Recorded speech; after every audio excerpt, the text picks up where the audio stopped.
city of Chicago is the scene of the 1944 Republican National Convention. Signs everywhere welcome delegates gathered to nominate a Republican candidate for president.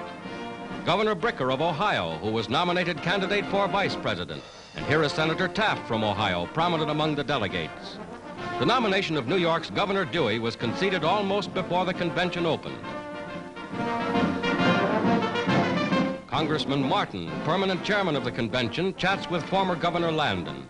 Landon was the 1936 Republican nominee for president. Wendell Wilkie was the 1940 standard bearer. Chicago has seen many a political convention. Not since Abraham Lincoln was an election year happened to fall in wartime. But the war has not altered the established processes of democracy. 1,057 delegates represent the nation's 48 states. 529 votes are needed to nominate a candidate. Every detail of the sessions is broadcast by radio and by newspapers from coast to coast. Batteries of cameramen send pictures all over the world. No gathering is more colorful than an American political convention. National Chairman Spangler calls the meeting to order.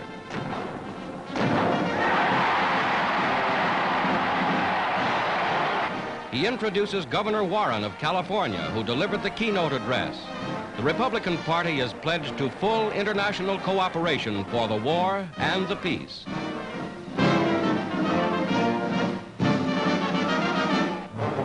In the governor's mansion at Albany, New York, 42-year-old Thomas E. Dewey waits for word from Chicago. His supporters nominated him on the first ballot as the next Republican candidate for president.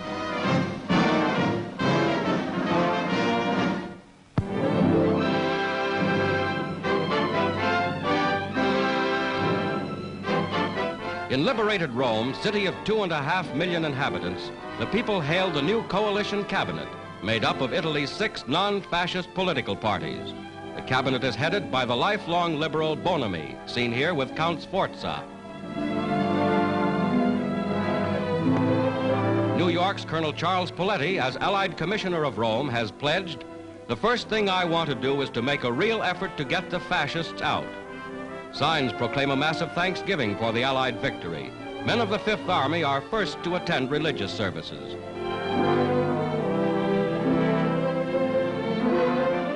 General Clark, Fifth Army commander, is greeted by the clergy as he leaves to join his forces fighting in the north.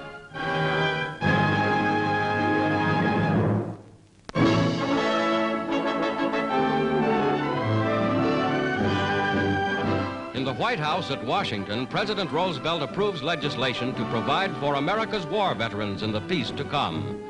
By law, federal loans, free schooling, job insurance, and complete rehabilitation are among the benefits assured every man and woman in the service.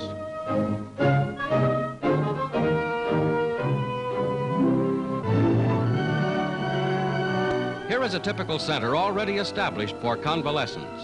Here, men who have been discharged from hospitals come to receive aid in preparing them for civilian life. They have comfortable quarters and live very much like boys at school. Every facility for physical and mental therapy is used to help rebuild and recondition the men.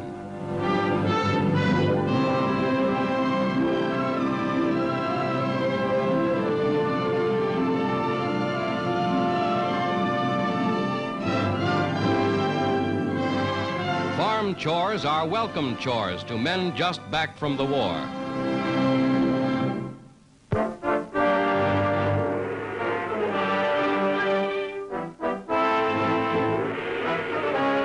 Somewhere in western China, 70,000 laborers report for a staggering task: the building of the airfields from which Allied airmen now are carrying the war to Japan.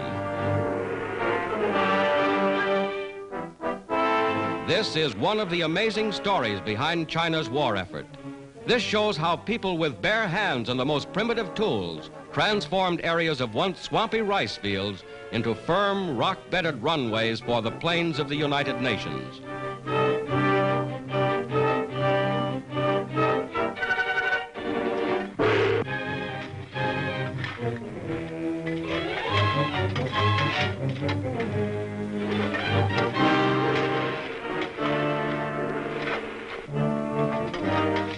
was the work, the sweat, the determination of a people who will never be conquered that carved from their lands the mammoth airdromes from which the new B-29 super forts took off to bomb Japan's home island.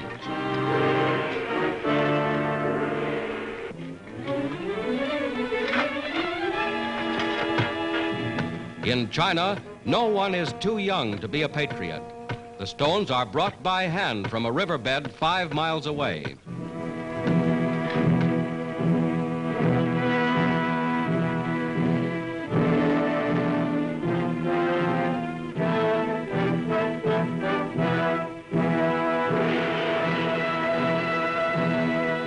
Mixing earth with water lifted by treadmill, the Chinese contrive a sort of homemade cement. This holds the rocks firm, provides a foundation as solid as China itself.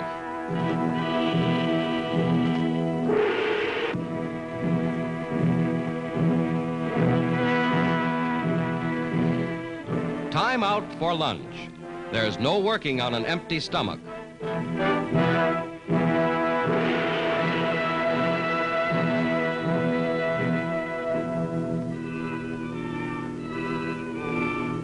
A 10-ton roller, pulled by some 150 men, is hauled over the runway.